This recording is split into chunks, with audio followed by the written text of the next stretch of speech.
Alhamdulillah. The next high-yield point of embryology is related to the embryonic development and its important events along with its timeline. तो मैंने इसको बहुत easy करके divide कर दिया है, वैसे कि डिवीजन डिफरेंट बुक्स में भी टेक्स्ट में भी अवेलेबल है, तो हम इसको और इजी करके याद रखते हैं। जिसमें फर्स्ट जो टाइमलाइन इवेंट है दैट इज़ फर्टिलाइजेशन होता है। ये फर्टिलाइजेशन डे 0 से शुरू होता है और लास्ट इसमें ऑर्गेनोजेनेसिस है। This is the embryonic development period. इसके बाद पोस्ट एम्ब्रियोनिक डेवलपमेंट स्टार्ट होती है जब फीटस को वायबल डिक्लेयर कर दिया जाता है। अब हम इसकी सारी इवेंट्स को फर्टिलाइजेशन से लेकर ऑर्गेनोजेनेसिस तक वन बाय वन देख लेते हैं।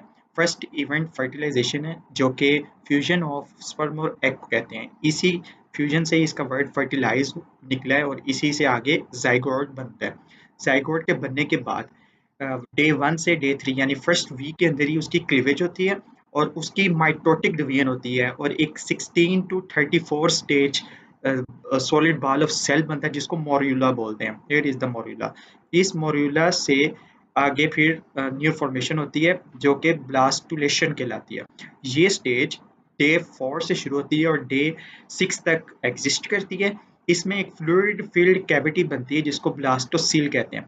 ब्लास्टोसील की फॉर्मेशन को ब्लास्टुलेशन बोलते हैं, लेकिन मैंने इसको इजी करके इस तरह याद रखा हुआ है कि यहाँ पे ब्लास्ट होता है यानी मोरूला ब्लास्ट होकर बेसिकली ब्लास्टोसील में कन्वर्ट हो जाता है। मजीद उसकी डिवीजन होती है। ये बेसिकली ब्लास्टोसील जो है एक कैविटी है। इसके अंदर एक इनर मास होगा सेल का जिसको आईसीएम बोलते हैं और ये एक आउटर लेयर के साथ कवर्ड होता है जिसको ट्रोफोब्लास्ट बोलते हैं। ट्रोफोब्लास्ट का लिटरल मीनिंग भी आउटर लेयर ही है।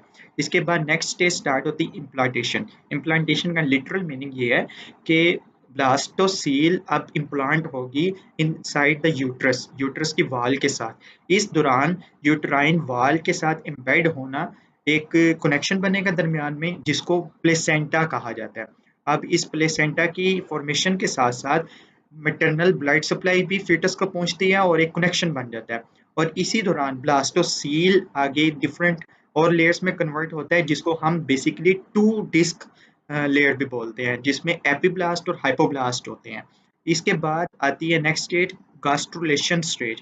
गास्ट्रुलेशन स्टेज का वैसे तो लिटरल मीनिंग ये है कि इसके अंदर 3 स्टेजेस बनेगी यानी 3 डिस्क सेल बनेगा। 3 डिस्क सेल जो पहले 2 डिस्क था अब 3 डिस्क बन जाएगा। इसको इजी कर किस तरह याद रखा जा सकता है कि इम्प्लांटेशन विद इन 2 वीक्स होता है, इसमें 2 डिस्क बनती हैं। गैस्ट्रुलेशन 3rd वीक में होना स्टार्ट होती है जो कि 3 डिस्क स्टेज है। इसमें 3 लेयर्स बनेगी और 3 लेयर्स की फॉर्मेशन इस तरह होती है कि जो आउटर लेयर है उसको एक्टोडर्म बोलते हैं, इनर लेयर को मेसोडर्म बोलते हैं और मोस्ट इनर लेयर को एंडोडर्म बोलते हैं। और इनसे आगे पे डिफरेंट स्ट्रक्चर्स बनते हैं। एक्टोडर्म से बाहर वाले ज्यादा स्ट्रक्चर्स बनते हैं जिसमें मेनली स्किन है और नर्वस टिश्यू और उससे रिलेटेड ऑर्गन्स हैं।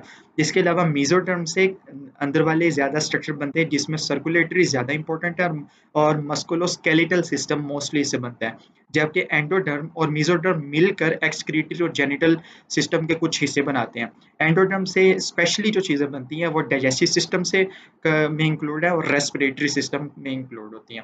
इसके बाद नेक्स्ट स्टेज आती है न्यूरोलेशन। जैसे नाम जाहिर कर रहा है कि ये formation of the neural tube है। ये बेसिकली नर्वस सिस्टम का एक हिस्सा होता है और उसकी एक कम्प्लेक्स फॉर्मेशन होती है। इस फॉर्मेशन को 3rd टू 4th वीक के अंदर ही कंप्लीट किया जाता है और इसमें सेंट्रल नर्वस सिस्टम जिसमें ब्रेन और स्पाइनल कॉर्ड है वो बनता है। नेक्स्ट है ऑर्गेनोजेनेसिस। जैसे नाम जो जाहिर कर रहा है कि ऑर्गन्स की फॉर्मेशन होती है इसमें और ये ऑर्गन की फॉर्मेशन 4th से 8th वीक तक होती है। अब यहाँ तक एक स्टेज कंप्लीट हो जाती है जिसको हम एम्ब्रियोनिक स्टेज बोलते हैं। इस स्टेज के बाद नेक्स्ट जो है जो स्टेज होगी वो पोस्ट एम्ब्रियोनिक स्टेज होगी जिसमें मजीद मैचुरेशन होती है और नर्वस सिस्टम की मजीद डेवलपमेंट होती है। अब अगर मैं इसको और इजी वे में याद करने की कोशिश करूं तो वो इस तरह बन सकता है कि वीक 1 में फर्टिलाइजेशन क्लीवेज और ब्लास्टुलेशन हो रही थी। वीक 2 में इम्प्लांटेशन और बाइलैमिनर डिस्क जो आप लोगों को समझाया कि मोरूला से आगे 2 सिस्ट बनती हैं, एक एपिब्लास्ट और हाइपोब्लास्ट जिसको ब्लास्टोसील कहा जाता है, उसकी ये फॉर्मेशन है। उसके बाद वीक 3 में गास्ट्रुलेशन स्टेज होती है जो कि आगे ट्राइलैमिनर डिस्क एक्टोडर्म, मेसोडर्म और एंडोडर्म में बनती है। इसके अलावा प्रिमिटिव स्ट्रीक भी बनती है। प्रिमिटिव स्ट्रीक एक्चुअली न्यूरोलेशन की एक बेसिक प्राइमोर्डियम है या उसका समझ लें कि बेसिक स्ट्रक्चर है, इसके बाद और काफ़ी चीज़ें इससे बनती हैं।